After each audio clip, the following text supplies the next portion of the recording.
como es un efecto hipertensivo transitorio, que puede ser algún estímulo que se tenga, o un efecto hipertensivo de la bata blanca, que es aquella que se va a tener una toma de tensión arterial alta en el momento de la consulta, pero fuera de esta puede ya tener una tensión arterial normal en un momento ambulatorio. Y un efecto hipertensivo enmascarado, que esta va a estar normal en el consultorio, pero sin embargo ya puede elevarse fuera de este. Bueno, para tener el diagnóstico de trastornos hipertensivos, menciona el Williams que de manera empírica se va a tener que ya sea un aumento de 140 de sistólica y un aumento de no más de 90 en la diastólica. Mencionaba que pues antes se podía tener el diagnóstico en aquellos que fueron incrementando de 15 a 30 en lo que es las relaciones de presión arterial. Sin embargo, ya no se utilizaban como tal, pero había pacientes que si se llegaba a presentar estos incrementos, se tenía que tener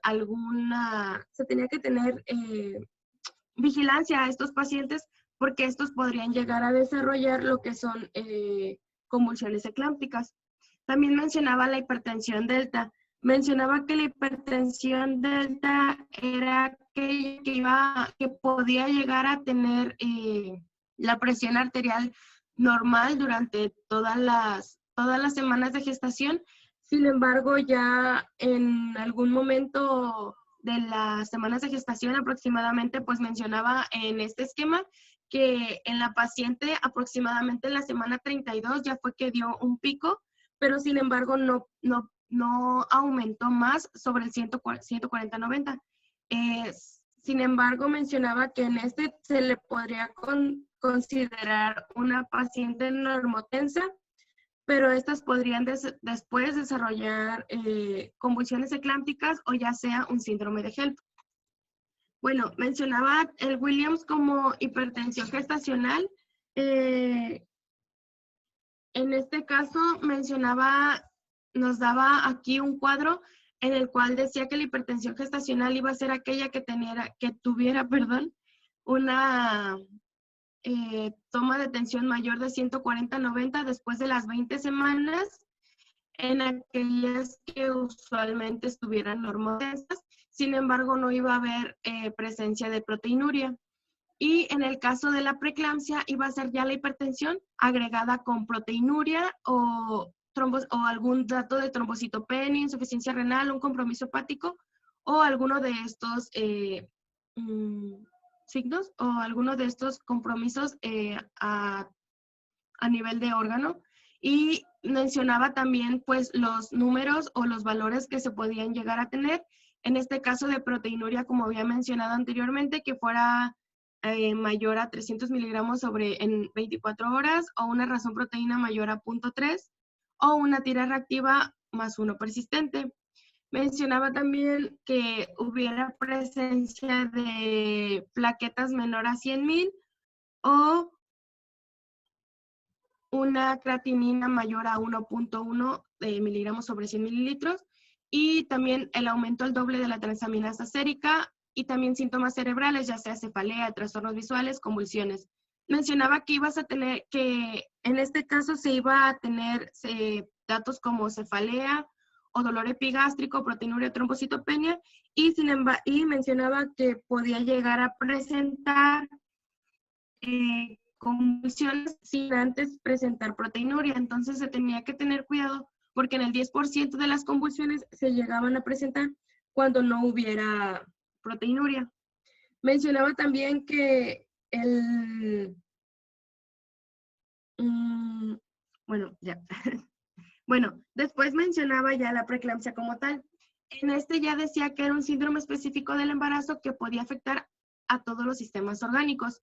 Mencionaba que era una fuga endotelial sistémica y pues como habíamos comentado anteriormente, se iba a caracterizar por la presencia o una excreción anormal de proteína, ya sea mayor a 300 miligramos sobre 24 horas o una relación creatinina mayor o igual a 0.3. En este mencionaba también la guía de práctica clínica que iba a estar caracterizado por la presencia de hipertensión y proteinuria después de la semana 20 del embarazo, durante el parto o en el puerperio. Y mencionaba que también era preeclampsia cuando existía hipertensión y un criterio de severidad cuando aún no hubiera proteinuria en ese caso. Y ya mencionaba la preeclampsia severa, que ya fuera con uno de los más siguientes criterios, que es cefalea, alteraciones visuales o cerebrales, epigastria, dolor en hipocondrio derecho, dolor torácico, disnea o signos de disfunción orgánica. También presentaban edema agudo pulmonar o un sospecho de desprendimiento placentario. También había indicadores de gravedad de la preeclampsia. En este caso, el Williams nos daba un dato, ya sea basándonos en lo que es la presión diastólica, sistólica, la proteinuria o todas las anomalías que se pudieran encontrar en la paciente, y ya nos iba a dar de acuerdo si esta podría definirse como un trastorno no grave o un trastorno grave.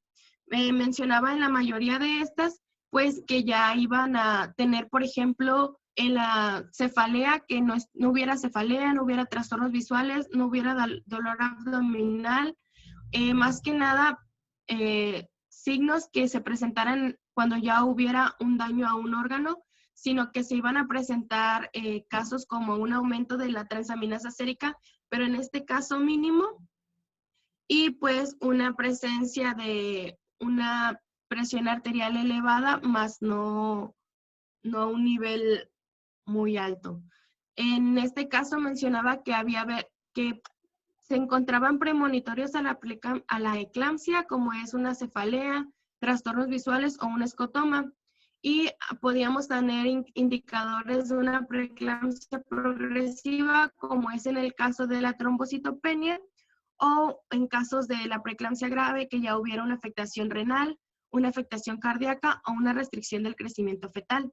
También mencionaba que un indicador era un dolor epigástrico o en el cuadrante superior derecho por un posible caso de una necrosis hepatocelular debido a una isquemia y un edema que van a distender a lo que es la cláusula de Gleason.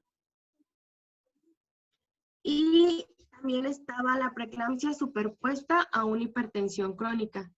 En la preeclampsia superpuesta a una hipertensión crónica, mencionaba que iba a ser subyacente antes de las primeras 20 semanas.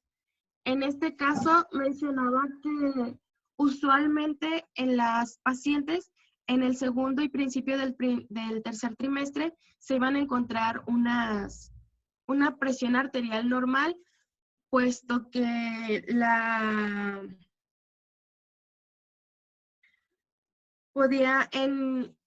cuando una persona está en el embarazo, puede llegar a tener presiones arteriales disminuidas, aun cuando estas cuando no estuviese embarazada estuvieran altas, en el embarazo llegan a disminuir. Entonces, puede que no se llegue como a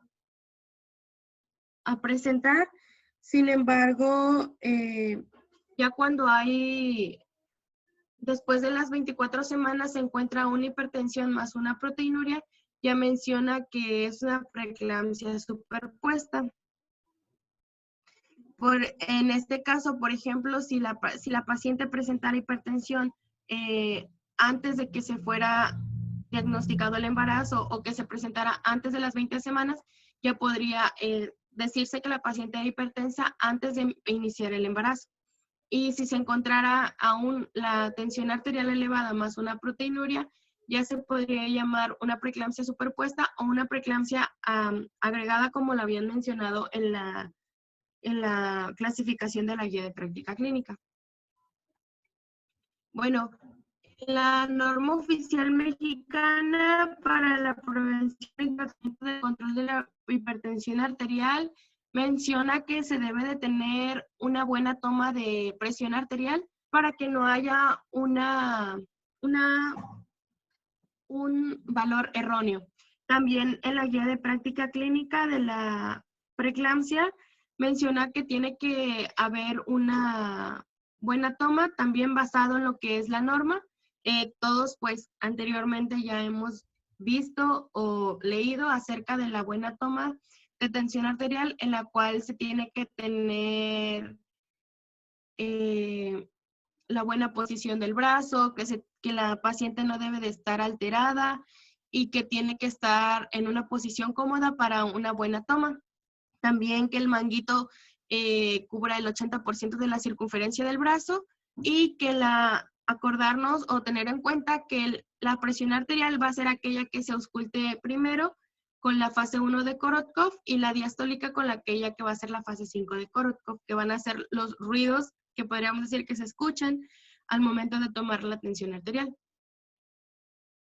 Bueno, mencionaba que en lo que es la preeclampsia iba a tener incidencia y factores de riesgo. En este caso mencionaba que las mujeres jóvenes y nulíparas iban a ser más vulnerables a padecer preeclampsia. En cuanto a las pacientes mayores iban a tener un riesgo a tener una hipertensión crónica con una preeclampsia agregada. También mencionaba que la incidencia de la preeclampsia en nulíparas iba a ser del 3 al 10%. Y van a tener diferentes factores de riesgo relacionados a lo que es la preeclampsia, en los cuales iba a tener como la obesidad, un embarazo múltiple, la edad materna de la paciente, la hiperhomocistinemia o un síndrome metabólico. Mencionaba que si en el primer embarazo se haya encontrado un riesgo de tener preeclampsia, en el segundo embarazo también va a tener un riesgo también de tenerlo. Mencionaba que en el caso de la obesidad iba a aumentar el 4.3% con mujeres de índice de masa corporal menor a 20 kilogramos por metro cuadrados y un 13.3% en aquellas con un índice de masa corporal mayor a 35 kilogramos sobre metro cuadrado. Mencionaba que en el caso iba a ser progresivo, o sea, entre mayor sea tu índice de masa corporal o menor, en este caso iba a ser el aumento o que hubiera un mayor factor de riesgo de tener la preeclampsia. En la guía de práctica clínica también mencionaba edad materna, los números de embarazos o gestaciones que hubiera tenido, la raza, que tuviera antecedentes de algún familiar con preeclampsia, la presión arterial materna, la media, embarazo mediante técnicas de reproducción asistida, el IMC y comorbilidades como es una diabetes mellitus, una hipertensión arterial, insuficiencia renal, trastornos inmunológicos o unas trombofilias. Mencionaba también que en lo que es la etiopatogenia, estos trastornos hipertensivos iban a tener más probabilidad de aparecer en aquellas mujeres que hubieran estado expuestas por primera vez a vellosidades coriónicas o que hubieran estado expuestas a una superabundancia de vellosidades coriónicas, como es en el caso de un embarazo gemelar o una mola hidatiforme. También que hubiera tenido trastornos preexistentes de actividad de células endoteliales, como es una diabetes, nefropatías o enfermedades cardiovasculares, o que hubiera tenido una predisposición genética de hipertensión que aparece durante el embarazo. Mencionaba que en el caso de la expresión fenotípica del síndrome de preeclampsia, iba a tener al menos 2 subtipos que iban a estar diferenciados por una remodelación defectuosa o no de las arterias espirales, que ahorita vamos a ver más adelante. Mencionaba que íbamos a tener 2 etapas, que iba a ser la preeclampsia materna y una preeclampsia placentaria. Mencionaba que en lo que es pues la etapa 1, que podría ser la preeclampsia materna, iba a darse por una remodelación trofoblástica endovascular alterada, puesto que en lo que es la preeclampsia placentaria ya iba a darse por una modificación de los trastornos preexistentes que se van a manifestar por activación e inflamación de células endoteliales, sea como enfermedad vascular o renal, diabetes, obesidad, trastornos inmunitarios o influencias hereditarias, como hemos visto anteriormente. Bueno, en el caso de la etiología o por qué se han encontrado que se lleva a cabo esta enfermedad, han considerado varias causas. Sin embargo, hasta el día de hoy, según el Williams, se han encontrado 4 teorías que han sido las más importantes. La implantación placentaria con invasión trofoblástica normal de vasos uterinos, una tolerancia inmunitaria mal adaptada entre tejidos maternos, paternos, que son los placentarios y fetales, una mala adaptación de la madre a los cambios cardiovasculares o inflamatorios del embarazo normal, o factores genéticos en los que se incluyen genes predisponentes heredados o influencias epigenéticas. Bueno, en el caso de la invasión trofoblástica normal, nosotros tenemos que normalmente los trofoblastos endovasculares van a sustituir los recubrimientos endoteliales y musculares de los vasos. Esto va a permitir que el diámetro vascular pues aumente. En el caso de que haya una invasión trofoblástica incompleta o anormal, no va a haber una sustitución correcta en el caso de que probablemente las arteriolas nada más estén recubiertas endotelialmente y sin embargo el tejido músculo-elástico no sea totalmente recubierto.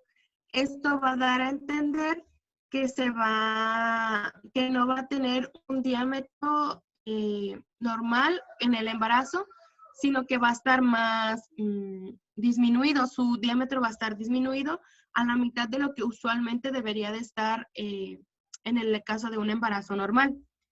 Mencionaba que las causas de las que podría llevarse a cabo podrían deberse a daño endotelial, una proliferación de células de la mioíntima y una necrosis de la media. Menciona que la invasión trofoblástica anómala de estas arterias se relaciona a la gravedad del trastorno hipertensivo.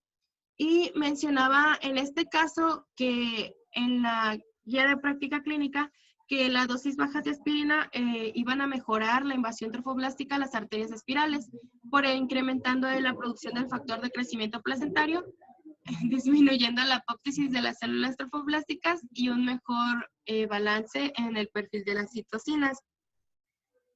Mencionaba también que aquellas que tuvieran una disminución de lo que son los factores de crecimiento antiongénicos solubles iban a tener un decremento de la perfusión y un ambiente hipóxico que van a conducir a la liberación de detritos placentarios o micropartículas, que estos iban a inducir a una reacción inflamatoria sistémica. En este caso, bueno, es que al principio no encontraba como imágenes que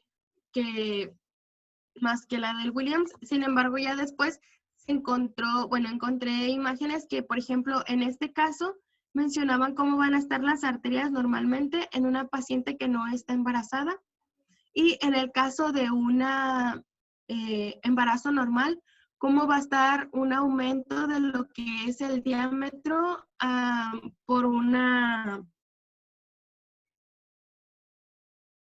los recubrimientos endoteliales y musculares de los vasos. Y en el caso de lo que es una preeclampsia en la cual no va a haber un aumento correcto o un diámetro correcto que va a permitir en este caso, pues como es en un embarazo normal. Y pues aquí están los ejemplos, 3 imágenes. Bueno, posteriormente menciona también que va a haber una activación de células endoteliales. En esta menciona que va a haber una disfunción celular endotelial y va a haber un estado activo extremo de leucocitos en lo que es la circulación materna. Esto quiere decir que se van a producir citocinas como lo que es el factor de necrosis tumoral alfa o interleucinas. Estas van a generar especies reactivas de oxígeno y radicales libres. Estos van a producir formación de peróxidos lípidos que se van a propagar por sí mismos y van a lesionar a las células endoteliales. Estas van a modificar su producción de óxido nítrico y van a interferir con el equilibrio de las prostaglandinas. Esto va a dar un estrés oxidativo que va a generar una producción de macrófagos que van a estar cargados de lípidos que se le van a conocer lo que son como las células espumosas. Y en este caso, en el libro las mencionaban como aterosis. También iba a haber una activación de la coagulación microvascular y se iba a desarrollar como una trombocitopenia y un aumento de la permeabilidad capilar que se iba a traducir como un edema y una proteinuria. Mencionaba también el Williams que iba a haber factores nutricionales que estuvieran con la relación de la presión arterial, que iba a haber, por ejemplo, frutas y verduras antioxidantes que disminuyeran la presión arterial. Sin embargo, la única que encontraron que podía estar relacionada con esta era el ácido ascórbico, que en una cantidad de 5 miligramos diarios iba a tener algún riesgo de preeclampsia. Mencionaron que se encontraba que si se complementaba, pues podía ayudar a que hubiera un riesgo. Sin embargo, si se diera de más o si hubiera un aumento de la vitamina C, cuando en la paciente no es necesaria, pues no se iba a encontrar ningún riesgo o ningún beneficio a esta. También mencionaban factores genéticos. En los factores genéticos mencionaban que van a haber genes que tuvieran una relación con la preeclampsia. En este caso, pues, son todos estos. Y mencionaba que de acuerdo a la genética, en el 20 al 40% iba a tener un riesgo de tener preeclampsia en aquellas que sus madres hubieran tenido preeclampsia, del 11 al 37% en aquellas que sus hermanas hubieran tenido el padecimiento y de un 22 a 47% en gemelas. En el caso de un resumen, por así decirlo, de la preeclampsia, podemos tener que hay una invasión vascular anormal del citotrofoblasto, que pues como comentamos anteriormente, pues es la invasión trofoblástica normal. También vamos a tener que hay un tono vascular anormal, esto lo vamos a ver más adelante, en el cual va a haber un aumento de las endotelinas, una disminución del óxido nítrico, un aumento del tromboxano y una disminución de las prostaciclinas. También encontraron que va a haber trastornos inmunológicos que van a estar relacionados con la preeclampsia, anormalidades genéticas, como vimos anteriormente, y respuestas inflamatorias, que es una disfunción de las células endoteliales, aumentando el factor de necrosis tumoral alfa, los peróxidos lipídicos y ácidos grasos que van a generar lo que es la aterosis. Bueno, en el caso de lo que es la patogenia, vamos a tener que la causa principal o lo que se va a generar va a haber un vasoespasmo. En este caso del vasoespasmo va a haber una constricción vascular que va a causar resistencia o una hipertensión siguiente. Mencionaba que el vasoespasmo se iba a encontrar principalmente o de manera clínica en lechos unguiales, en fondos de ojo o conjuntivas vulvares. En este mencionaba que el daño de células endoteliales iba a producir un escape intersticial a través del cual los componentes de la sangre, en el caso que fueran plaquetas y fibrinógenos, se iban a depositar en lo que es el subendotelio. En este caso ya mencionaba que ya va a haber un daño endotelial en el caso de la preeclampsia, el cual va a dar o va a estos padecimientos. En el caso del circuito venoso mencionaba que iba a haber una isquemia de tejidos circundantes, así como una necrosis, una hemorragia y otros trastornos orgánicos.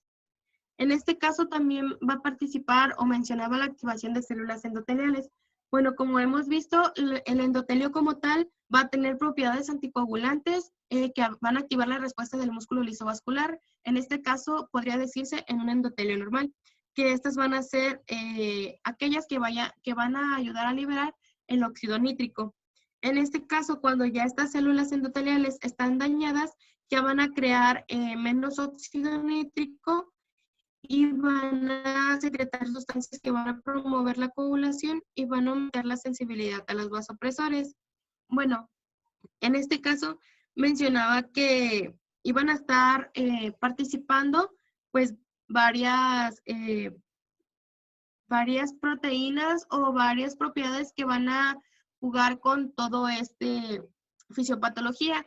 En este caso mencionaba lo que son las prostaglandinas y el óxido nítrico y la endotelina 1. Mencionaba que, por ejemplo, en el caso de las prostaglandinas, en el embarazo normal, la producción de las prostaciclinas está atenuada y en el caso de que ya hubiera una anomalía en va a haber un aumento del tromboxano A2, que en este caso, pues como podemos ver aquí en el ciclo del ácido araquidónico, en el caso de que la vía se falla por un tromboxano A2, va a generar lo que es una vasoconstricción, en el contrario que estuviera regulado en ambas, en la cual ya la prostaciclina va a conducir una vasodilatación, sino que se va a la vía del tromboxano 2, que va a producir una vasoconstricción. Menciona también que va a haber un decremento de lo que es la expresión del óxido nítrico sin tasa, lo cual pues, nos va a dar que no haya una presencia pues, ¿no? De óxido nítrico, ya que sabemos que va a ser un potente vasodilatador y en el caso de que no hubiese o que no vamos a encontrar pues no va a haber una vasodilatación. Y también sabemos que el óxido nítrico va a ayudar a lo que es cuando se inhibe, se va a aumentar la presión arterial, se va a reducir la frecuencia cardíaca y pues van a se va a revertir la refractoriedad de los vasopresores que se van a estar inducidos por el embarazo. Y en el caso de lo que es la endotelina 1, pues sabemos que es lo contrario a lo que es el óxido nítrico. En este caso, lo que va a ser la endotelina 1, pues va a ser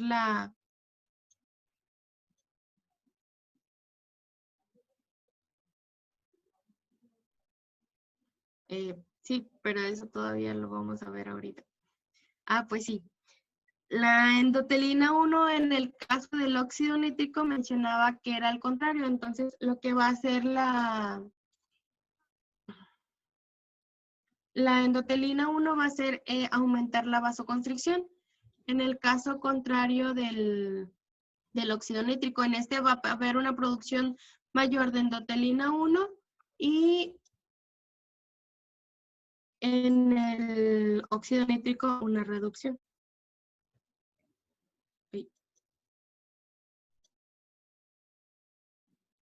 Ok. En este caso mencionaba también que vamos a tener proteínas angiogénicas y antiangiogénicas. En este caso menciona que la vasculogénesis placentaria se va a encontrar 21 días después de la gestación. En este caso ya va a haber un desequilibrio, en el caso de la preeclampsia va a haber un desequilibrio angiogénico, que esto se van a describir las cantidades excesivas de factores angiogénicos que van a estimular la hipoxia en la interfaz uteroplacentaria. Mencionaba que en el tejido trofoblástico, en pacientes que estén destinadas a producir la preeclampsia, va a haber una producción excesiva de estos dos péptidos antiangiogénicos, que pues, como comentó mi compañero Jeep, y van a estar relacionadas con estas, que es la tirosina sinasa 1, similar a FMS soluble, y la endoglobina soluble. Para empezar con la tirosina sinasa 1, similar a FM soluble, o está reducida o en SFLT-1, mencionaba que estas iban a desactivar y reducir las concentraciones de la placental growth factor y el BEFG, que estas iban a conducir a lo que es una disfunción endotelial. En las gráficas que están aquí, menciona cómo la concentración de lo que es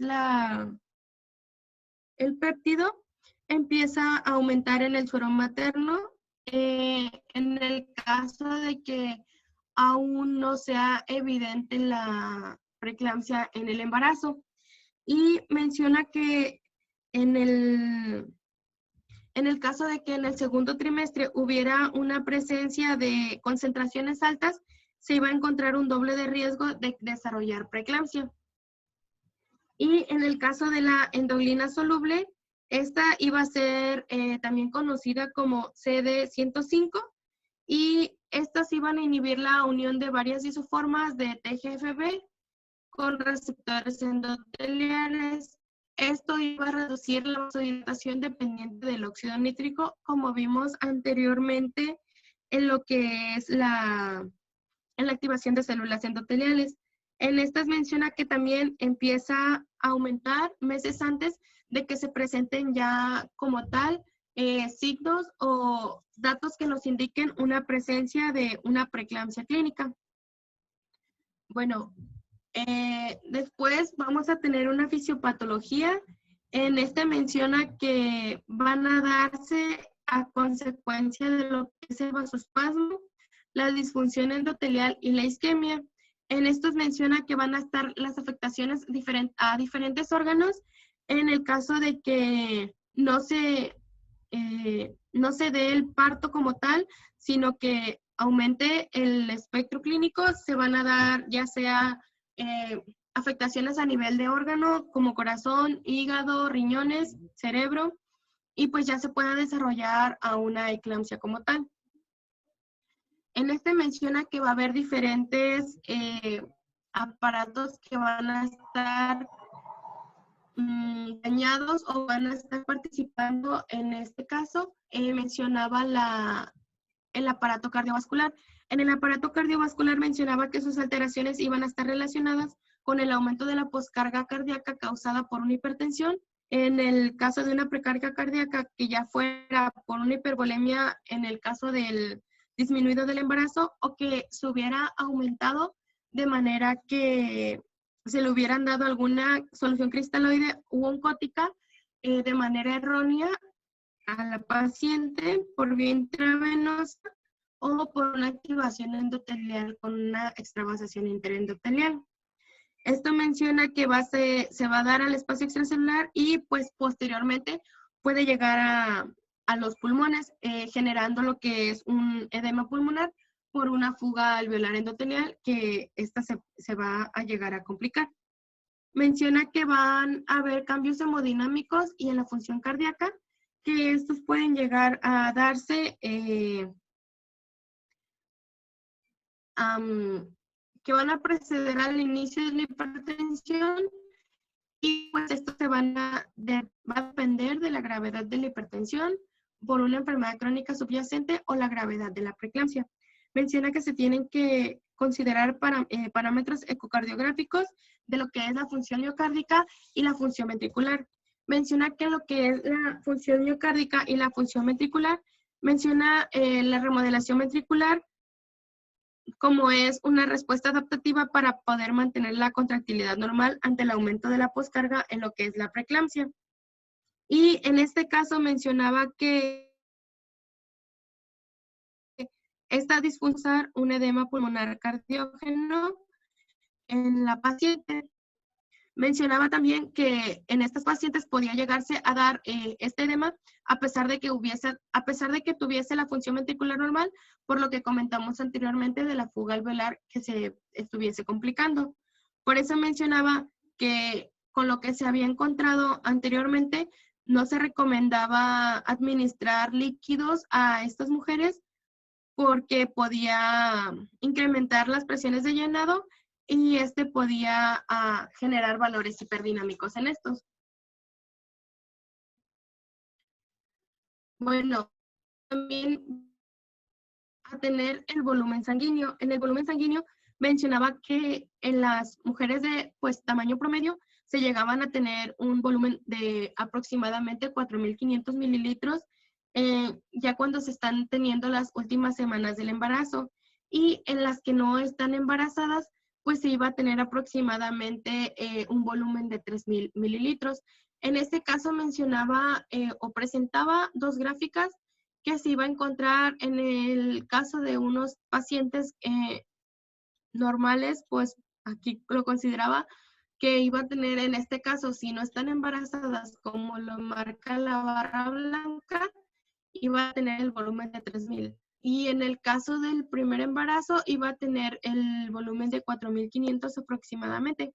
Sin embargo, en las mujeres eclámpticas iba a presentar el embarazo normal, en el caso de que no estuviese embarazada, perdón, un volumen normal.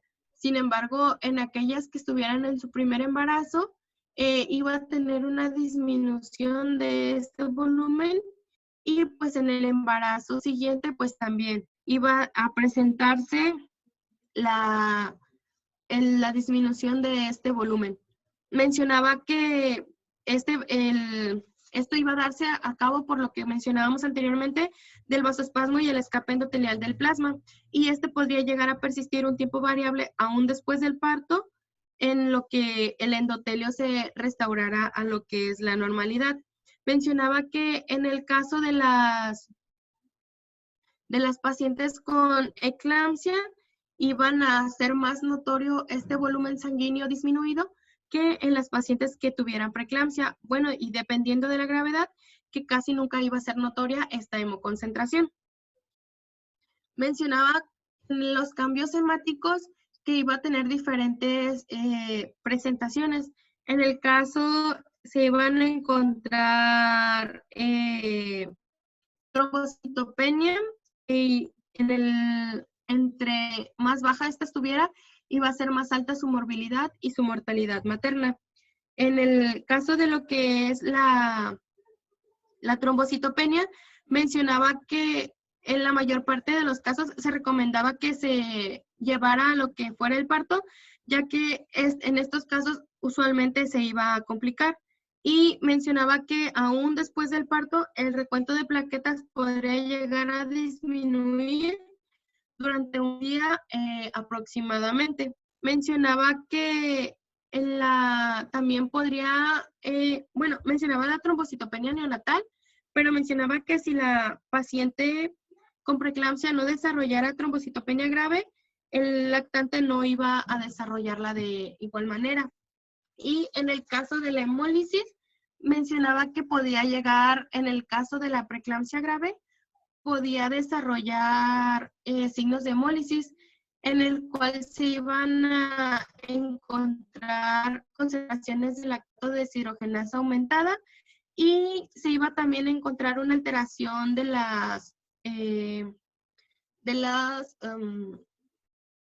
glóbulos rojos. En el caso de una se podía encontrar esquistocitosis, esferocitosis y reticulocitosis en la sangre periférica debido a la hemólisis que se está presentando en el paciente. Mencionaban también que los cambios en la membrana de estos eritrocitos podían tener un aumento de su adhesividad y una agregación que iban a favorecer un estado hipercoagulable. Y mencionaba que también se podrían encontrar cambios en la coagulación. Estos cambios en la coagulación, pues, a menudo se iban a asociar con una destrucción de los eritrocitos, y incluían cambios como un mayor consumo del factor 8, incremento de las concentraciones de fibrinopéptidos A y B y de los dímeros D, y una menor concentración de proteínas reguladoras como es la antitrombina 3, la proteína C y la S.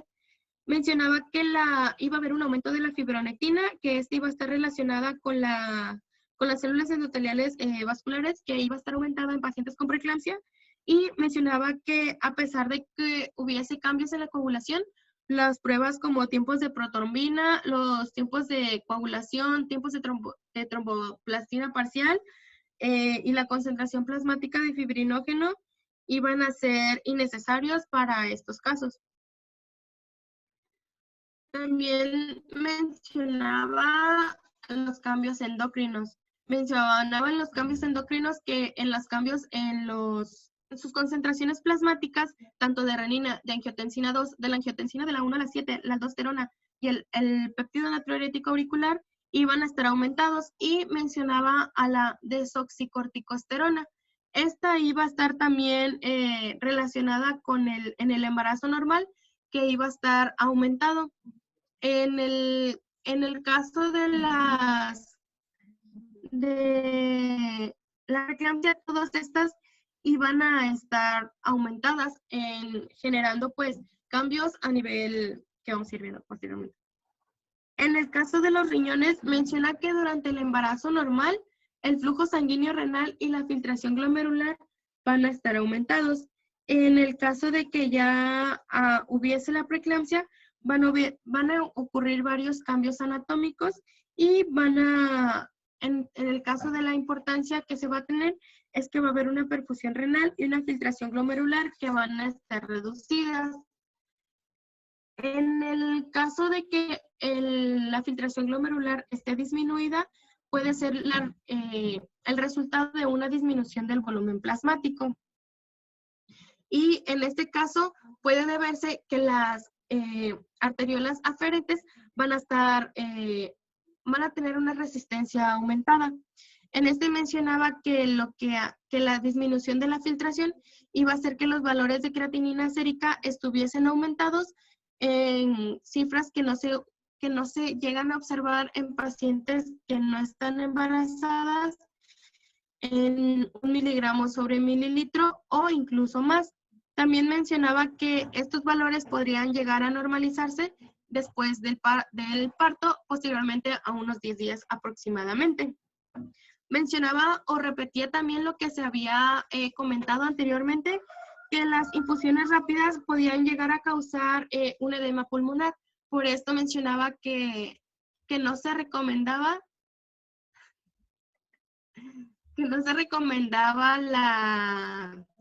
las infusiones de líquidos, ya sea oncóticos o cristaloides, para no llegar a presentar lo que es un edema pulmonar. Mencionaba también que, pues, en este caso, como hemos visto, un signo característico de lo que es la preeclampsia es la proteinuria. En este caso de la proteinuria, pues, se puede decir que puede llegar a surgir tarde o en aquellas pacientes que ya tuvieron una convulsión. Menciona también que puede llegar a presentarse en pacientes que ya se desarrolló síndrome de HELLP, en el caso de que, en el momento de que se presenta el síndrome, no presenten una proteinuria como tal. Mencionaba que en este caso, para poder determinar una proteinuria, utilizaban una muestra de orina de 24 horas, como hemos estado mencionando anteriormente, que ya sea mayor o igual a 300 miligramos sobre 24 horas. También mencionaba el uso de la relación de proteína con creatinina urinaria, que ya sea mayor a 0.3 o el método de la tira reactiva, que ya sea a 1 más. Y mencionaba que en el caso de los cambios anatómicos que se podían llegar a tener, iban a crecer los glomérulos hasta un 20% y sus asas capilares iban a presentar dilatación y contracción variables. En este mencionaba que pues de igual manera iba a haber un daño a nivel endotelial en el caso que estas iban a presentarse hinchadas y se les iba a conocer como una endoteliosis capilar glomerular. También mencionaba que iba a haber una excreción de proteínas del podocito, como lo que es una nefrina, una podocalicina y el BIC-H3. Mencionaba que en lo que es la eclampsia como tal, se iba a caracterizar por un aumento de la excreción de podocitos urinarios. Y mencionaba que era muy rara la presentación de lo que es una necrosis tubular aguda que se presente por sí sola en la preeclampsia como tal. En el caso de lo que es el hígado, mencionaba que iba a haber un incremento de las transaminasas hepáticas y se podía encontrar concentraciones altas de aspartato aminotransferasa o alanino aminotransferasa. En este caso, nos presentaba una imagen de un paciente que había desarrollado una neumonitis por aspiración, pero mencionaba en el caso de esta que se iba a encontrar la isquemia en lo que es el hígado, pero mencionaba que no en todos los casos de lo que es una preeclampsia se podía llegar a desarrollar estas complicaciones. Sin embargo, mencionaba que este podía llegar a desarrollar lo que es un infarto por una hipotensión secundaria a una hemorragia obstétrica. Y mencionaba que sus cifras, bueno, más adelante en lo que es el síndrome de HELP, vemos lo que son las cifras de lo que es la AST y la ALT, pero mencionaba que las cifras deberían rebasar los 50 unidades sobre litro y podía llegar hasta tener, había pacientes que desarrollaban hasta más de 2000. Mencionaba que en el caso de lo que es estos datos podían llegar a normalizarse días después de lo que es el parto y nos mostraba lo que es una tomografía computarizada en el cual íbamos a encontrar una mujer que desarrolló un síndrome de HELP y que en el caso del asterisco, este caso iba a ser un hematoma subcapsular que fue dado a cabo por un infarto intrahepático y un hematoma en el caso de que se muestra en esta manera. Y encontraban varias hemorragias en donde se presentaban pues aquí. En el caso del síndrome de HELP, mencionaba que iba a ser un conjunto de, pues era como un acrónimo en el cual la H significaba hemólisis, la L elevación de enzimas hepáticas y pues LP disminución de plaquetas. En el caso de la hemólisis iban a encontrar que hubiese una elevación de deshidrogenasa láctica sérica mayor a 600 unidades sobre litro, bilirrubinas totales mayores a 1.2 miligramos sobre decilitro y un descenso de la hemoglobina y el hematocrito. En el caso de la elevación de enzimas hepáticas, que se encontrara la AST mayor a 70, la ALT mayor a 50 y una deshidrogenasa láctica mayor a 600. Y en el caso de lo que son las plaquetas, un artículo mencionaba que el síndrome de HELP se podía definir en tres tipos de HELP, o pues dependiendo del conteo plaquetario se iban a ir definiendo. En el caso de que el conteo plaquetario fuera de menos de 50,000, este fuese el tipo 1, fue en el tipo 2 en plaquetas de entre 50,000 y 100,000, y en el tipo 3 cuando las plaquetas se encuentran en 100,000 y 150,000. Mencionaba también las características patológicas del laboratorio y complicaciones que se pueden encontrar en lo que es el síndrome de HELP.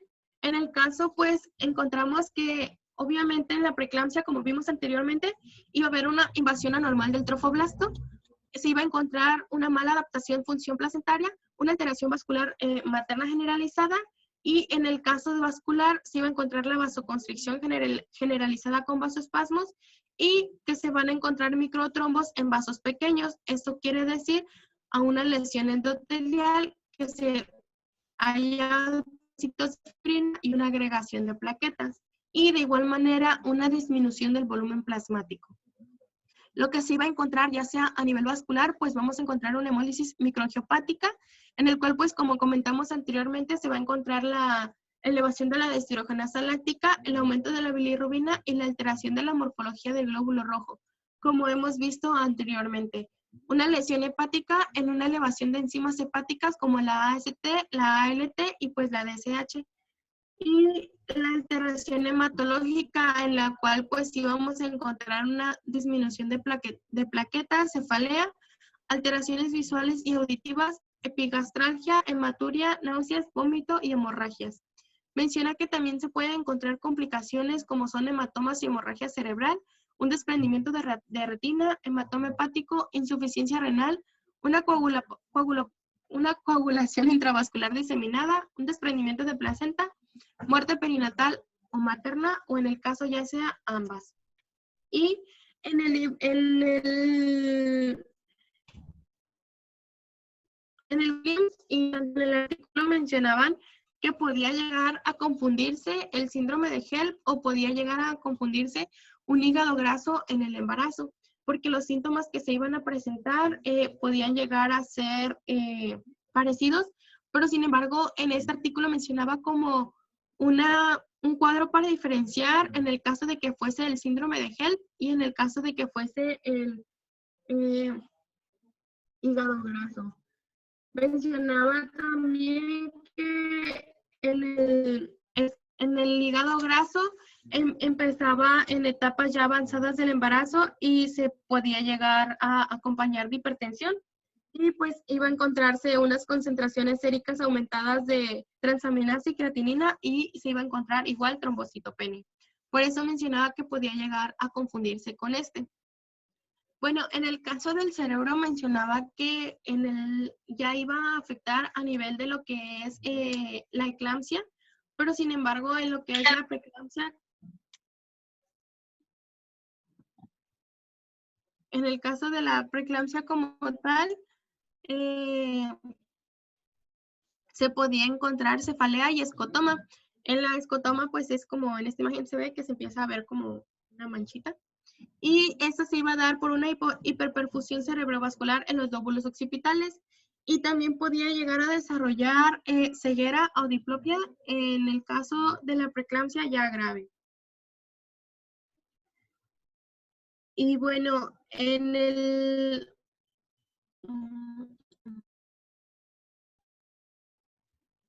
Ay, no la cambié. Ok, en lo que es la predicción y prevención, mencionaba que habían varias pruebas predictivas para lo que es el desarrollo de preeclampsia y mencionaba diferentes tipos de prueba, en lo que es una perfusión placentaria o resistencia vascular, una disfunción endocrina de la unidad fetoplacentaria, disfunción renal, disfunción endotelial o estrés oxidativo y otras. En este caso mencionaba, en el caso de la perfusión placentaria, iban a ser aquellas que se iban a poder encontrar la presión arterial o la presión a la cual se está sometiendo a lo que es en el embarazo. En la endocrina, pues como su nombre lo dice, aquellas hormonas que están participando en la que es la disfunción renal, pues ya va a ser a diferenciarse a nivel del órgano y disfunción endotelial. En este caso mencionaban las pruebas presoras de provocación. Mencionaba la prueba de rodamiento. En el caso de la prueba de rodamiento mencionaba que se iba a llevar a cabo de la 28 a de entre la semana 28 a la 32 de gestación, en el cual la paciente se iba a poner primero de lateral y luego de decúbito dorsal y se iba a tomar la presión arterial. En este caso, para que fuese positivo, se iba a encontrar un aumento de la presión arterial en el caso de al mover a la paciente. En el prueba de ejercicio isométrico mencionaba que iba a ser la misma, lo mismo que la prueba anterior, sin embargo, en este caso la paciente iba a sostener una pelota o iba a hacer presión con su mano con una pelota. Y la prueba de infusión de angiotensina 2. En este caso mencionaba que se iban a administrar dosis intravenosas crecientes y se iba a ir cuantificando la respuesta. Mencionaba que tenía una sensibilidad del 55 y 70% y una especificidad del 85%. Mencionaba también lo que es la velocimetría Doppler de la arteria uterina, que iban a tener valores altos en el primer o segundo trimestre. Perdón. Y que iba a ser una prueba predictiva para lo que es la preeclampsia. En el caso de mencionaba que en la velocimetría Doppler de la arteria uterina se iba a encontrar un aumento de la resistencia que iba a generar una onda normal que se iba a representar por una exagerada muesca diastólica, pero no le entendí a los ultrasonidos que busqué. En lo No que te son preocupes, eso de velocimetría Doppler es parte de lo que hablábamos ayer, pero lo que quiero que sepan es que se altera el IP de la arteria uterina.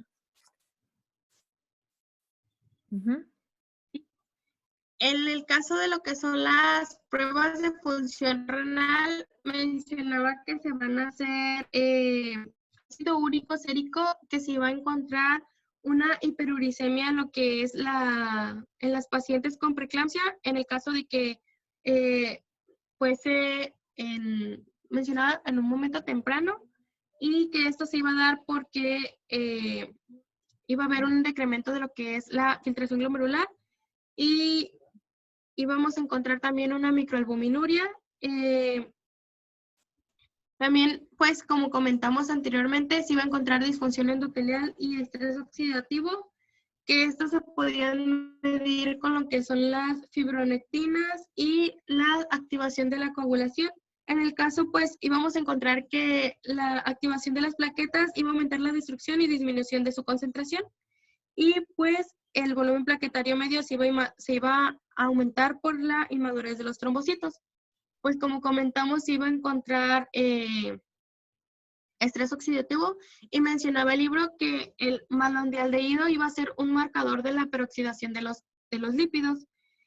Y vamos a encontrar también marcadores como es el hierro, la transferrina, la ferritina, triglicéridos, ácidos grasos libres y lipoproteínas. Mencionaba que la hiperhomocistinemia iba a causar también estrés oxidativo y disfunción celular endotelial. Por eso mencionaba la hiperhomocistinemia como un factor de riesgo para lo que es la preeclampsia. Y factores angiogénicos, como los factores proangiogénicos como el VEGF y el factor de crecimiento placentario. Y también íbamos a encontrar concentraciones altas, como vimos anteriormente, como es la SFLT1 y la SNG. También vamos a encontrar que iba a haber DNA fetal libre, y vamos a ver también marcadores proteómicos, metabolómicos y transcriptos. En el caso de lo que es la prevención, mencionaba métodos para prevenir la preeclampsia. Sin embargo, por ejemplo, en el control de la dieta, mencionaba la dieta baja en sal, pero que no encontraban ningún estudio que argumentara que tiene un buen resultado este tipo de dieta. Y en la guía de práctica clínica mencionaba que se le recomendaba dar a los pacientes una dieta normal, no se restringiera el uso de la sal, y nada más en el caso de que la paciente tuviese sobrepeso. En la que es la complementación con calcio, mencionaba que en el caso del calcio tenían un riesgo más alto de hipertensión gestacional aquellas que tienen consumo escaso del calcio, pero que encontraron igual en estudios que el uso de calcio reducía el riesgo de preeclampsia en mujeres que tuvieran un riesgo alto de aumentarlo. Y lo que son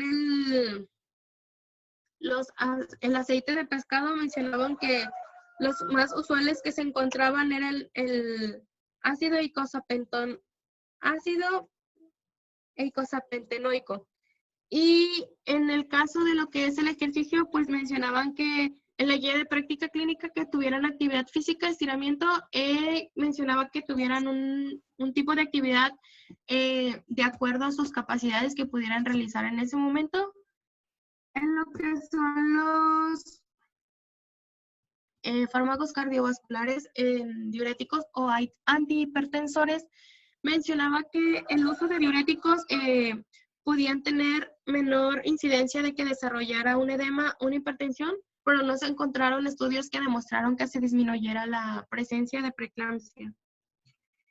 Y en el caso de los antihipertensores, mencionaban que aún no se encontraban efectos saludables a estos.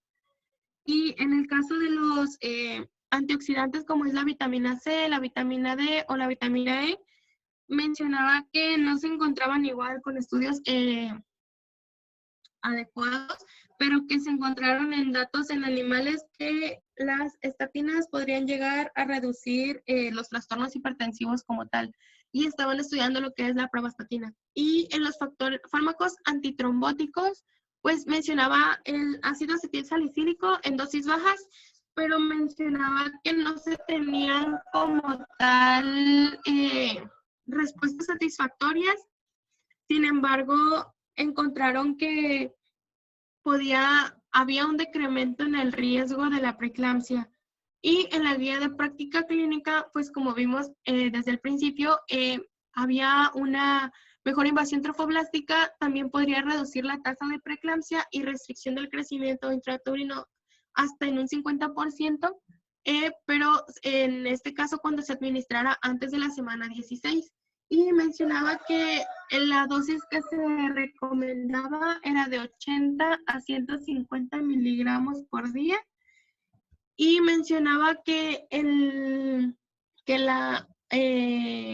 ácido acetilsalicílico se recomendaba dar hasta la semana 32. Y ahí es todo de mi parte, de ahí continúa mi compañero Lindro.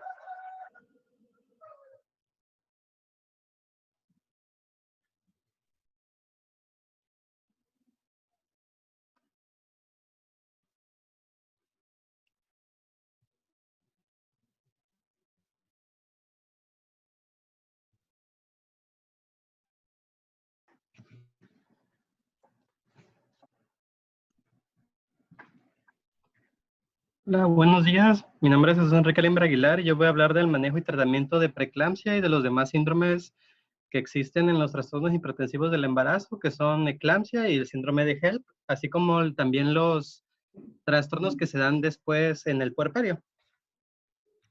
Bien, empezando con el manejo de la preeclampsia. De que empieces con el manejo de la preeclampsia, no sé, bueno, preguntaban por ahí y ya lo contestó su compañera, la dosis de la aspirina que se utiliza.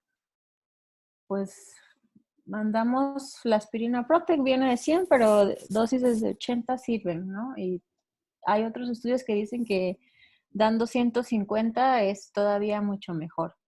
Pero bueno, y no sé si tengan alguna pregunta hasta dónde vamos, si alguien tiene alguna otra pregunta de lo que hemos visto, o todo va súper claro, ¿no? Doctora, Ajá. ¿quién más hablo? Bueno, mi pregunta es que, o sea, ¿sí se usa exactamente la aspirina de las 12 a las 16 o si llega como a utilizarse posterior? Por a veces el problema que existe que no se han calculado bien las semanas de gestación.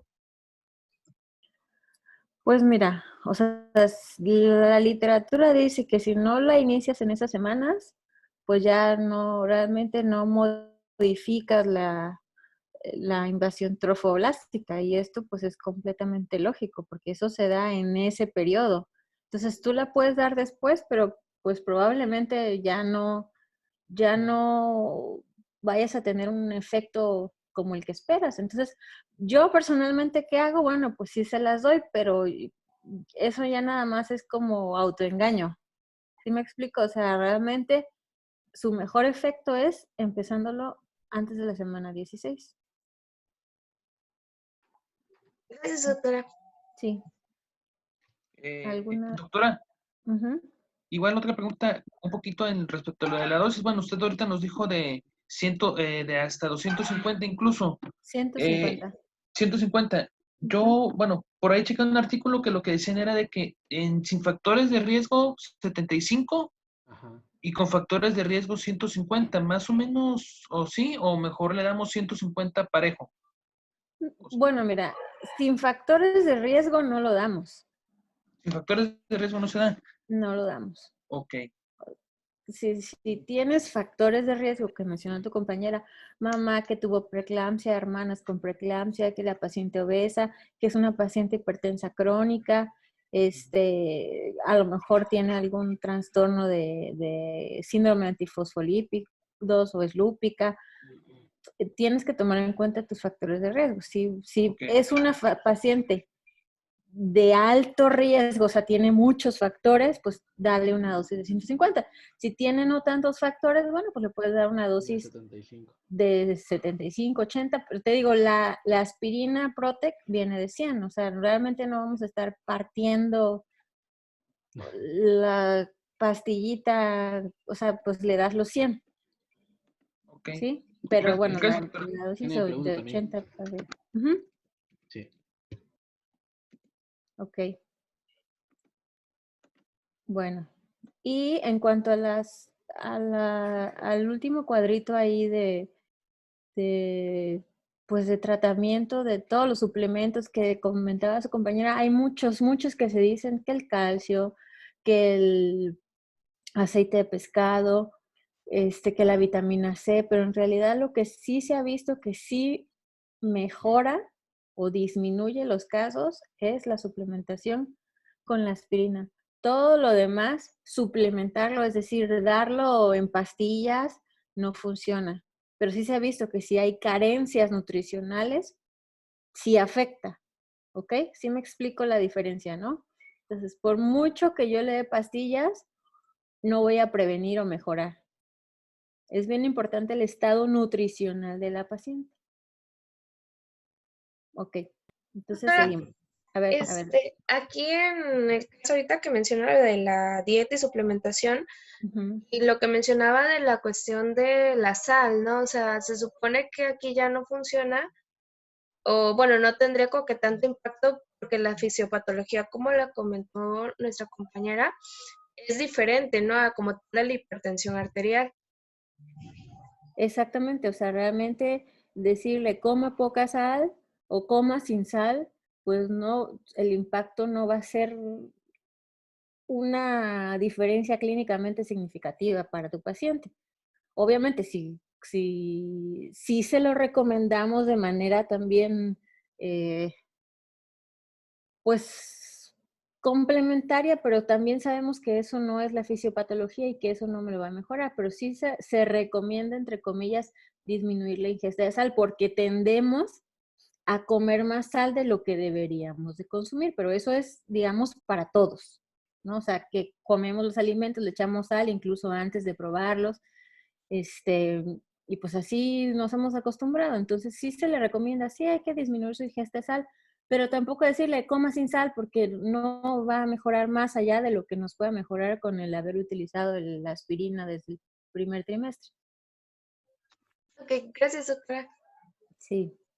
Igual el calcio, les decía yo, de lo que vimos, el calcio, bueno, o sea, hablando de suplementar calcio para mejorar o prevenir preeclampsia, pues realmente no se utiliza con esa intención, pero sí suplementamos calcio, porque acuérdense que yo les decía, cuando vimos el tema de los cambios fisiológicos del embarazo, a partir de las 20 semanas, la demanda de calcio va a ser mucho mayor. Entonces, vamos a estar suplementando para satisfacer las demandas de calcio de mamá y de bebé, porque van a ir aumentando, pero no tanto como para manejo de preeclampsia, ¿de acuerdo? Sí. También como Sí, suplementación de ácido fólico, ¿verdad? exactamente. Ok.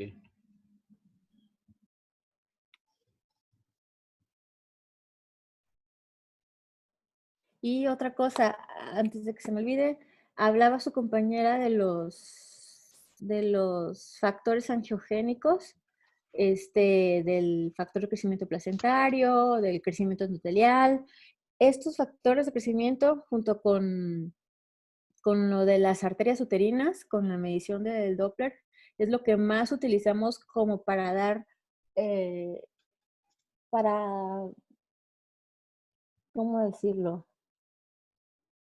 Para saber qué pacientes tienen más riesgo de desarrollarlo. O sea, ya tenemos nuestra paciente embarazada, a lo mejor está un poquito pasadita de peso, ¿no?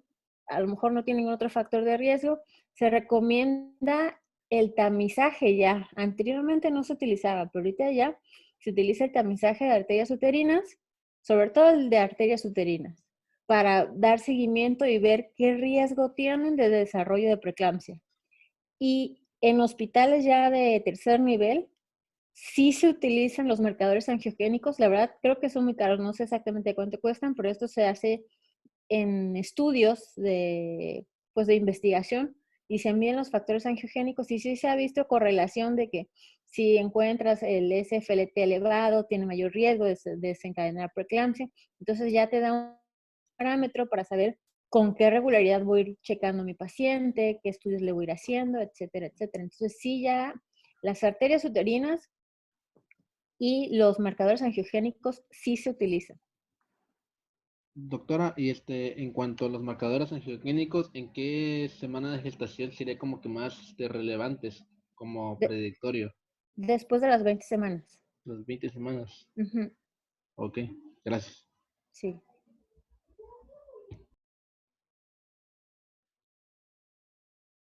La pregunta obligada entre eso, ¿los marcadores angiogénicos los hay institucional o tienen que ser privados?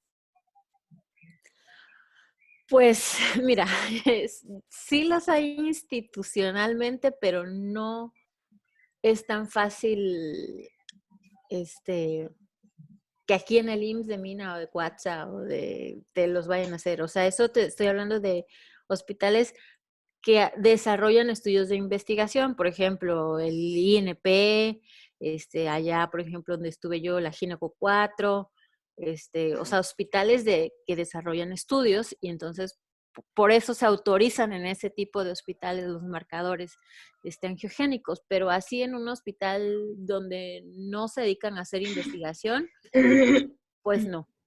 Y de manera particular, supongo que sí los hay, pero como muchos estudios que hacemos, o sea, realmente no se procesan aquí en México, se mandan a Estados Unidos a, pues a que se procese la muestra y nos mande un resultado, ¿no? Entonces, pues realmente así como a la mano para que en la consulta general estemos mandando marcadores angiogénicos, pues no es tan reproducible. Pero lo que sí es arterias uterinas. Gracias, doctora. De nada. Seguimos. Ok, entonces, para empezar el manejo de la preeclampsia, pues ya vimos la prevención, la comentó mi compañera. En el manejo de la preeclampsia es importante que se va a dar en función de la gravedad del paciente. O sea, va a depender si la paciente ya tal cual se le diagnosticó la preeclampsia y las semanas de gestación que tiene la paciente. Bajo esto se va a pretender que se dé una interrupción del embarazo con el menor trauma para el binomio. O sea, que tanto la madre como el feto tengan el mejor pronóstico. Que el nacimiento del recién nacido sea un buen estado y se dé la restauración completa de la salud de la madre. O sea, que siempre se cuide la salud de la madre aún después del embarazo. Y se necesita dar un diagnóstico precoz de la preeclampsia. Esto teniendo en cuenta todos los factores de riesgo y todos los síntomas de gravedad que puede llegar a tener la paciente. Y es importante que mientras estamos viendo a la embarazada en todas las consultas que tiene a lo largo de su embarazo, recalcarle la importancia de que nos notifique la presencia de cefalea, trastornos visuales, así como, o sea, que tenga la visión borrosa, etcétera, etcétera, dolor epigástrico y aumento de su peso sea demasiado rápido. Así como es importante que nosotros hagamos le digamos a la paciente que tengamos una medición diaria de su peso. A nivel institucional, si ya la tenemos, hacerle los exámenes de proteinuria, la creatinina al ingreso, si se decide hospitalizar cada 2 días. También importante la medición de la tensión arterial, las transaminasas y el hemograma, principalmente las plaquetas. Esta es la manera de introducción, las cosas importantes que tenemos que enfatizar en la paciente embarazada. En el libro habla de dos cosas, de la hospitalización versus el tratamiento ambulatorio. Realmente para determinar si se va a dar esto depende mucho de los síntomas de la paciente, las semanas de gestación y cómo se encuentre ella. Al final en el libro marca que la clave del éxito es una vigilancia estrecha y que sea una paciente consciente con un buen apoyo en el hogar si se decide dar un tratamiento ambulatorio. Ahora, ¿a qué paciente se decide o qué criterios utilizamos para hospitalización versus tratamiento ambulatorio? Una paciente que tenga hipertensión arterial estable de leve a moderada, se haya confirmado o no la preeclampsia, se va a decidir continuar con el monitoreo de manera ambulatorio y conforme vaya pasando las consultas de la embarazada en primer nivel. La atención hospitalaria o la atención ambulatoria cercana es apropiada para una mujer que tiene hipertensión nueva de carácter leve, incluidas aquellas con preeclampsia no grave. Mientras que todas las demás que no entran en ese grupo, o sea, las que tengan ya una preeclampsia con datos de gravedad, como ya lo mencionamos anteriormente, la cefalea, el dolor epigástrico, etcétera, etcétera, de ahí para adelante, o sea, que tengan obviamente eclampsia, síndrome de Hell, todas esas ameritarán que sea hospitalizada la paciente y sea manejada de preferencia en un segundo a tercer nivel. En la guía de práctica clínica menciona que si se detecta hipertensión durante el embarazo en mujeres que son previamente sanas o en aquellas con un alto grado de riesgo de preeclampsia, ya se le hizo obviamente toda la historia clínica de los factores de riesgo y que se le haya hecho la proteína porfírica reactiva en orina y sea mayor a 1 positivo o una cuantificación de proteínas en orina 24 horas, se sugiere evaluar la hospitalización a corto plazo para distinguir la hipertensión gestacional, preeclampsia o hipertensión arterial crónica que pudiera llegar a tener esta paciente. Y se recomienda la referencia de primer a segundo nivel de tensión. Se recomienda la referencia de un primer a segundo nivel de tensión, o sea, esa paciente que nos llegó a la consulta de primer nivel y que tenga estos datos, se recomienda la hospitalización, que son el diagnóstico de un trastorno hipertensivo en el embarazo y datos clínicos que sugieran la aparición de preeclampsia.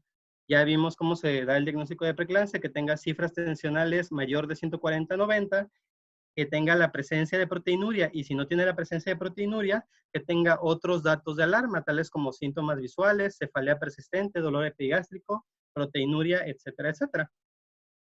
Aquí nos menciona que las pacientes que tengan preeclampsia sin datos de severidad con un embarazo menor de 38 semanas, se recomienda el monitoreo ambulatorio en casa de la tensión arterial al menos una vez al día, y de tener cifras tensionales mayores de 140-90, pues acudir rápidamente al médico.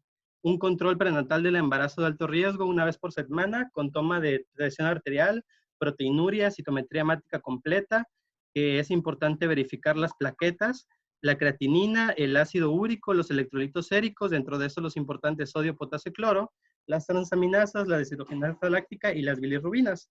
Además de esto, no solamente tenemos que procurar ver la salud de la madre, sino también la vigilancia del feto, ver cómo está su crecimiento, y eso se va a hacer por un peso estimado por ultrasonido cada 2 o 3 semanas y valorar su curva de crecimiento. Y vimos que una de las patologías que se relaciona con la preeclampsia y eclampsia es la restricción del crecimiento intrauterino. Entonces, también ese es un factor que nos va a decir qué hacer. Aquí menciona la guía de práctica clínica que solo en caso de restricción del crecimiento intrauterino se recomienda realizar un perfil biofísico completo del feto y Doppler en la arteria umbilical, en la arteria cerebral media y en el ductus venoso. Al final de esto hay un diagrama de la guía de práctica clínica en la que explica bien en qué momentos de las semanas de gestación hacer esto. Luego el libro menciona el rubro de la vigilancia. Menciona que es muy importante tener una vigilancia estrecha en las mujeres que tengan hipertensión gestacional o en la preeclampsia sin datos de severidad, porque conocemos que estas pacientes pueden evolucionar muy rápido y tener complicaciones. Lo que recomienda el libro es que cuando tengamos a esta paciente y ya la hospitalicemos, los síntomas se los estemos preguntando a diario, si no tiene dolor de cabeza, dolor epigástrico, lo que ya mencioné, la presión arterial de preferencia 2 veces por semana, plaquetas y transaminasas. Menciona que no han demostrado que el reposo absoluto muestre un mejoro de la paciente o le ayude en algo, pero es importante que la paciente suele guardar reposo, o sea, que no se mueva que se mueva solamente lo necesario. Y evaluar el crecimiento fetal y estado fetal por ultrasonido una vez, más o menos cada 1 o 2 semanas. Y como ya les mencioné, si hay retraso del crecimiento, evaluar la flujometría Doppler, como lo menciona la guía de práctica clínica. Esto también ya se los mencioné. En el abordaje diagnóstico de los pacientes con preeclampsia, deben realizarse todos los estudios auxiliares diagnósticos que ya había mencionado. La vigilancia estrecha, la biometría hemática, la exploración física y la historia clínica para verificar que no tenga epigastralgia o hepatalgia, datos de vasoespasmo o náuseas, medición del funcionamiento renal, vigilancia cardiorrespiratoria, transaminasas hepáticas, tiempos de coagulación y el ultrasonido obstétrico para evaluar el crecimiento fetal. Ahora bien, vamos a hablar de la terapia antihipertensiva, que esta se debe dar de preferencia, menciona el libro, si la presión arterial sistólica está por arriba de 90 milímetros de mercurio. Menciona en el libro que, según los estudios del Working Group, el fármaco de elección son los beta bloqueadores. menciona que es el de mayor efectividad. Sin embargo, en la guía de práctica clínica menciona que el fármaco número 1 que se recomienda es el alfa-metildopa. Y el segundo se da una pelea entre la hidralazina y los bloqueadores de los canales de calcio. Y aquí depende de cómo tenemos a nuestra paciente. Vamos a ver en el embarazo. Si tenemos una paciente que tiene hipertensión crónica y que no tenga comorbilidades, nuestra meta de presión arterial y también nuestro tope y las cifras que nos van a decir cuándo empecemos la terapia antihipertensiva, pues va a ser que sea una presión arterial mayor de 140/90 y precisamente esta va a ser nuestra meta. Como antihipertensivo, el número 1 que vamos a elegir para estas pacientes va a ser el alfa-metildopa. La opción 2 va a ser la hidralazina o nifedipino y la opción 3 va a ser el labetalol. La presentación de la alfa-metildopa es esta de aquí, que es de 250 miligramos. ¿Qué es el alfa-metildopa? Es un simpaticolítico de acción central que genera estimulación de los receptores alfa-2 adrenérgicos en el sistema nervioso central, lo cual disminuye el tono simpático y pues este es el efecto que da la disminución de la presión arterial. Entre sus efectos secundarios, notar la depresión, el vértigo y el que más resalta es la hipotensión ortostática materna, por el efecto central que llega a tener este medicamento. El segundo fármaco que aquí les mencioné, que es la hidralazina, tiene esta presentación de aquí, que son tabletas de 10 miligramos cada uno. ¿Y qué es la hidralazina? Es un vasodilatador que actúa de forma directa sobre la pared vascular, produce su relajación y genera una reducción de las resistencias periféricas totales. Entre los efectos secundarios que podemos resaltar de la hidralazina es que puede provocar un síndrome parecido al lupus eritematoso con fiebre. Genera también exantema y artromialgias. También es importante que si a esos pacientes se han reportado que si damos una dosificación mayor de 200 miligramos o la hemos usado por más de 6 meses con un promedio de 50 miligramos por día, puede llegar a generar una neuropatía periférica. El tercer medicamento que aquí les mencioné, que es o hidralazina o nifedipino, es el que les muestro aquí. El nifedipino tiene una presentación de 30 miligramos y lo podemos tener en liberación prolongada o en liberación corta. El nifedipino entra en la categoría de los BCC, que son los bloqueadores de canales de calcio o calcio antagonistas, que lo que generan es una inhibición de los canales de calcio dependiente de potencial de membranas y esto genera la disminución del tono contráctil y de la resistencia vascular periférica. Dentro de sus efectos adversos tenemos la cefalea, taquicardia refleja, sofocación o rubor facial y edemas malleolares. Además de esto, los calcio antagonistas no han sido de las primeras opciones porque en algunos casos se ha asociado a bajo peso para la edad gestacional y esto se puede explicar un poco por la disminución del flujo uteroplacentario. Entonces, por eso se prefiere que sea una de las segundas opciones dependiendo del caso. El tercero que les mencioné del primero de aquí, de la hipertensión crónica sin comórbidos, es el labetalol. Como pueden observarlo aquí, el labetalol tiene una presentación de 100 miligramos, así vienen las tabletas. ¿Qué es el labetalol? Entra en la categoría de los beta bloqueadores. ¿Qué hacen estos? Reducen la presión mediante la disminución del gasto cardíaco, inhibición de la actividad renina plasmática también y la disminución del calcio sistólico. Dentro de algunos efectos adversos que tienen los beta bloqueadores son bradicardia, depresión de la conducción auriculoventricular y todos estos que menciono aquí. Esta es su presentación. Del labetalol y de la hidralazina también tenemos presentaciones que están para que se inyecten intravenosa. La hidralazina tiene una solución de 20 miligramos en 1 mililitro y el labetalol también se encuentra en una presentación para inyectar de manera intravenosa que se encuentra en 100 miligramos sobre 20 mililitros. Cabe recalcar de aquí que la diferencia entre las presentaciones de tabletas o intravenosa va a depender de la severidad que tenga mi paciente con preeclampsia. O sea, que si es una paciente estable, que tiene una presión menor de 160, en la presión sistólica se va a preferir dar un tratamiento a manera de vía oral, y ya si es una paciente muy grave que tenga cifras tensionales mayores de 160, pues se va a preferir obviamente la presentación de manera intravenosa. Entonces, vamos a seguir con esta tablita de aquí, que les mencioné de la hipertensión crónica sin comórbidos. Ahora, ¿qué va a pasar si yo tengo una paciente que tiene hipertensión crónica, pero tiene comórbidos? O sea, que tenga diabetes mellitus, síndrome metabólico, etcétera, etcétera. Mi meta, y cuando voy a empezar mi tratamiento, va a ser en las cifras 130-80. Los antihipertensivos de elección que voy a necesitar para esto va a ser la misma que la de arriba. Número 1, metildopa. Número 2, hidralazina nifedipino. Y número 3, labetalol. Todos estos fármacos se dan también porque no causan daño ni para el feto ni para la madre. Si se dan cuenta, aquí no incluimos ni los IECA ni los ARA2, puesto que estos sí tienen repercusiones sobre el feto. Ahora, si mi paciente tiene únicamente hipertensión gestacional, o sea, ya se le diagnosticó la hipertensión después de las 20 semanas, mi meta y cuando empiezo tratamiento es otra vez 140-90. Y los fármacos de elección son los mismos. Ahora, ¿qué pasa si tenemos una paciente que ya se le diagnosticó preeclampsia sin datos de alarma y sin datos de gravedad, perdón, y que tenga comórbidos? Mi meta va a ser 140-90, que sea menor de esto, y a partir de este voy a empezar a dar los antihipertensivos. Y aquí en la guía de práctica clínica menciona que ya la metildopa se puede intercambiar por el labetalol por la gravedad que puede tener el paciente, puesto que el labetalol pues, se puede dar de manera intravenosa.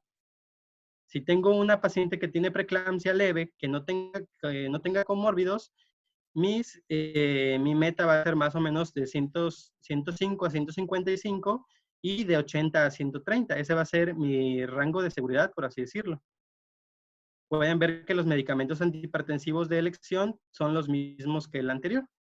Número 1 tenemos el alfa-metildopa y el labetalol, y número 2, hidralazina o nifedipino. Ahora, si ya tenemos una paciente que tiene preeclampsia y que ya presentó datos de severidad, epigastralgia, cefalea, etcétera, etcétera, mi meta va a ser la misma y los medicamentos van a ser los mismos. Como pueden ver aquí también, hace énfasis en lo que les mencioné, que los fármacos contraindicados son los IECAS, los ARA2, el atenolol, la prazosina y los diuréticos. Y hace el énfasis de que los diuréticos están contraindicados a menos que exista una insuficiencia cardíaca o un edema pulmonar, donde obviamente los vamos a necesitar para que podamos hacer el manejo terapéutico de estos.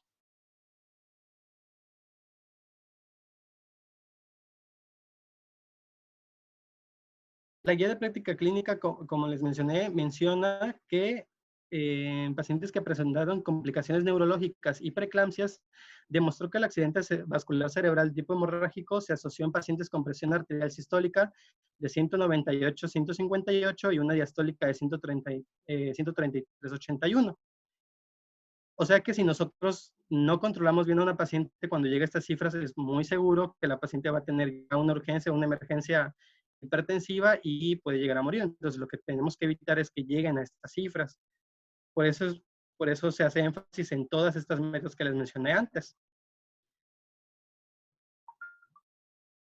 Ahora, luego en el Working Group menciona también el tratamiento para una hipertensión aguda severa en la preeclampsia. Esto se define como una presión arterial mayor de 160 en sistólica y 105 en diastólica. Y en estas pacientes se prefiere, ya vemos cosas como agudo y severo, se va a preferir el tratamiento intravenoso o intramuscular. Los que destacan de todos estos son tanto la hidralazina como el nifedipino. Por ejemplo, la hidralazina menciona que se puede empezar con 5 miligramos intravenoso o dar 10 miligramos intramuscular. Y el nifedipino se prefiere empezar con 10 miligramos de vía oral y repetir cada 30 minutos si es necesario. Y en este caso, el nifedipino que se va a ocupar es el de acción corta para poder bajar las cifras tensionales a niveles óptimos. También menciona que se puede ocupar aquí un medicamento nuevo que no les había mencionado, que es el nitropruseto de sodio, que raramente se necesita y solamente se le da en pacientes que no han respondido a ninguno de estos tratamientos, a los anteriores, hidralazina y nifedipino. Estas son las dosis que maneja la guía de práctica clínica de cada uno de los que les mencioné. La alfa-metildopa la recomiendan de 200 a 500 miligramos vía oral cada 8 horas con una dosis máxima de 2 gramos. El abetalol de 100 a 400 miligramos vía oral, el nifedipino de 20 a 60, metoprolol de 100 a 200 y la hidralacina de 25 a 50 miligramos vía oral cada 6 horas. Y los efectos adversos, pues ya se los había mencionado antes.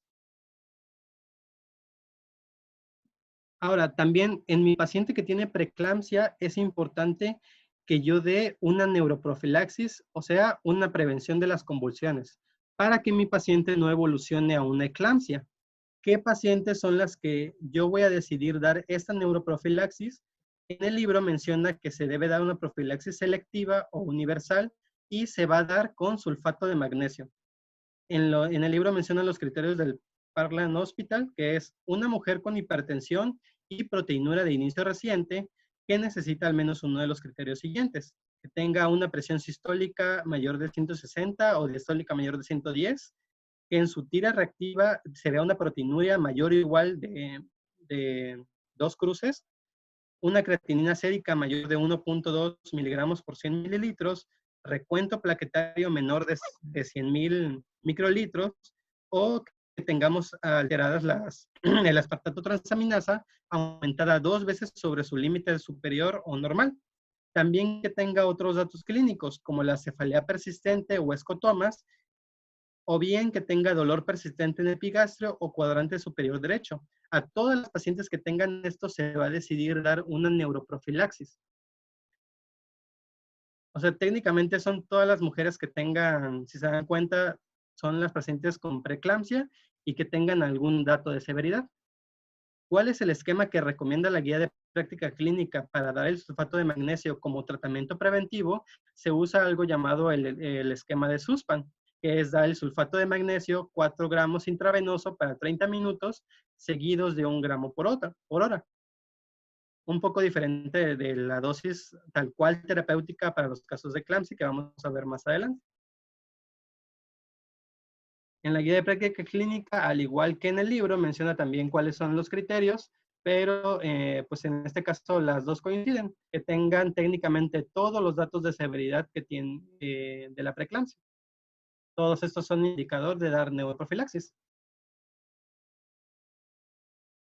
Otro esquema que también recomienda la misma guía de práctica clínica, aparte del de Sussman, es este esquema de aquí, que es una dosis inicial de 4 gramos intravenosa en 5 minutos. Eso es lo que varía con el de Sussman, que el de arriba es para 30 minutos, seguido de una infusión de 1 gramo por hora y mantener durante 24 horas. Este es otro esquema que maneja la guía de práctica clínica.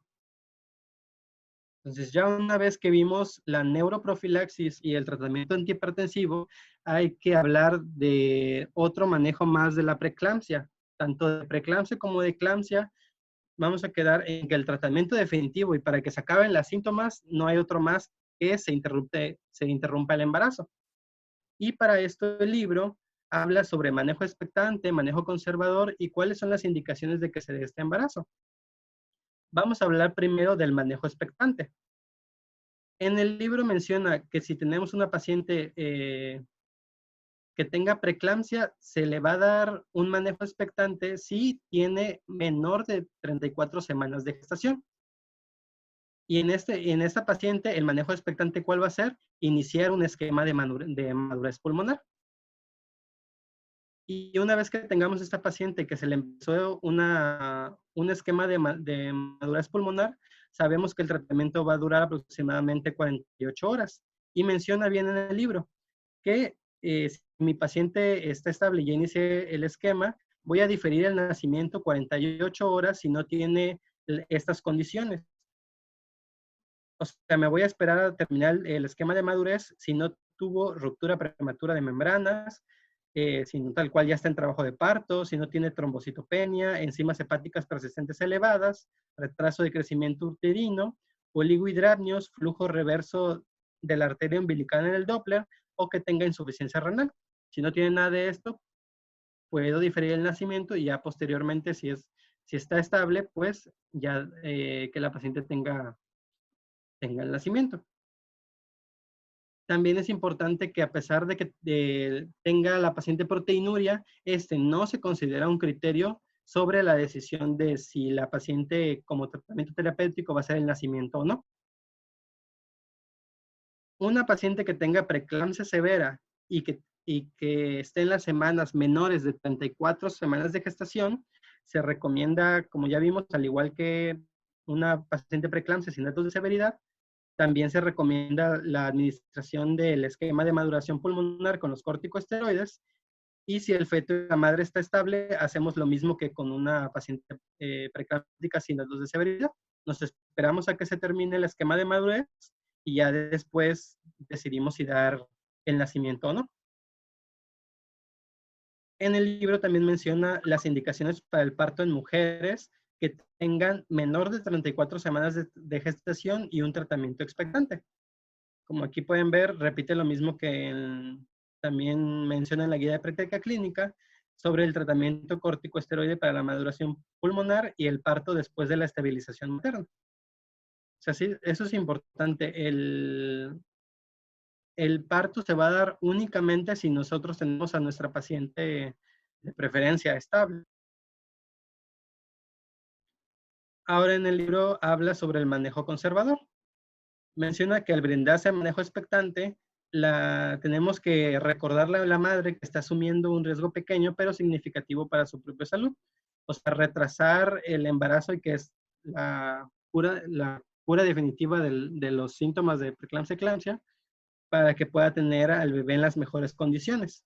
Demorar el parto hasta una edad gestacional mayor con que se alcanza un pronóstico más favorable para el bebé. Y de preferencia, si se va a decidir hacer esto menor de 34 semanas de gestación, se recomienda que esto se haga en un centro de alta especialidad donde se le pueda dar un manejo óptimo al bebé que nazca con estas semanas de gestación pues muy bajas. Las candidatas para mi manejo conservador son las pacientes que tengan preeclampsia con datos de severidad basadas únicamente en alteraciones de laboratorio. O sea, que no tengan ningún síntoma como cefalea o dolor epigástrico. Y estas de preferencia son que tengan alteraciones en las enzimas hepáticas mayor a 2 veces de lo normal o que tenga una trombocitopenia, que ya vimos que es menor de 100,000. O sea, estas pacientes son candidatas para que nosotros podamos esperar un poco y dar nuestro esquema de maduración pulmonar y ya después que la paciente tenga un embarazo, tenga el parto. Las segundas pacientes que son candidatas a esto son las que tienen preeclampsia con datos de severidad basados solo en alteraciones de laboratorios transitorias. O sea, que tenga alteraciones a veces, un día no, pero que las cifras de tensión arterial estén presentes. Ahora, esto que vimos ahorita es, la embarazada está mal, tiene preeclampsia, datos de severidad, me puedo esperar, darle un esquema de maduración y que dé a luz. Pero ¿cuáles son las situaciones en las cuales yo voy a elegir no esperarme y rápido que la paciente dé a luz? Tenemos estas indicaciones. Véalo en el próximo capítulo. Se me está descargando la batería y bueno, ya dieron las 12. Entonces lo vamos a dejar hasta aquí y mañana terminamos este apartado, ¿de acuerdo? Sí, doctora. Bueno, igual si tienen alguna pregunta, guárdenla hasta mañana porque ya no me alcanza la batería. ¿Sale? Sí, doctora, gracias. Sí, doctora, hasta mañana. Hasta luego, doctor.